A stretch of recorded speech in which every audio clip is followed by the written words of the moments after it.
Hi guys, another day with Gracia Rakitera. It's September 27, 2025, Saturday.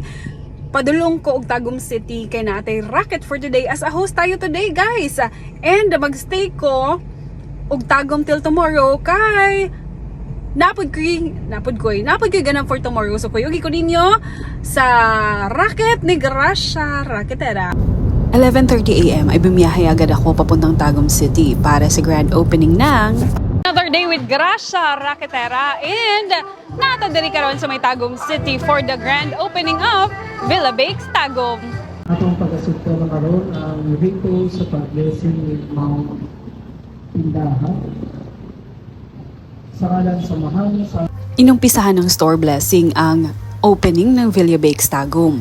They are located at Sea Oil 2413 National Highway, Tagum City.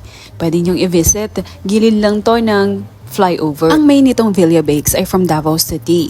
Meron tong 2 branches doon at ito, yung pangatlong branch nila. Napakasarap ng ensaymada nila at ang favorite ko na natikman ko kahapon ay yung cream cheese flavor. Marami pang iba't ibang flavor, merong Biscoff, Oreo at merong durian flavor. Aside sa ensaymada, meron din silang yogurt at mini cheesecake na pwede nyong pagpipilian.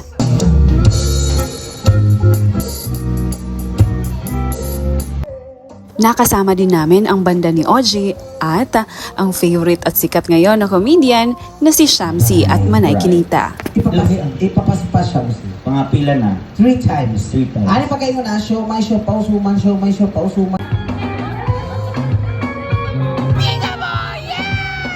Hi, Sian Balyarda! Shout out to you! Amping permit niya ha, dili magpabadlong! Ay parainig na ko ni mo, let's shot! Pusik pa rin ko! At ayun na nga, nakapag-video greet pa ako para kay Kuya C.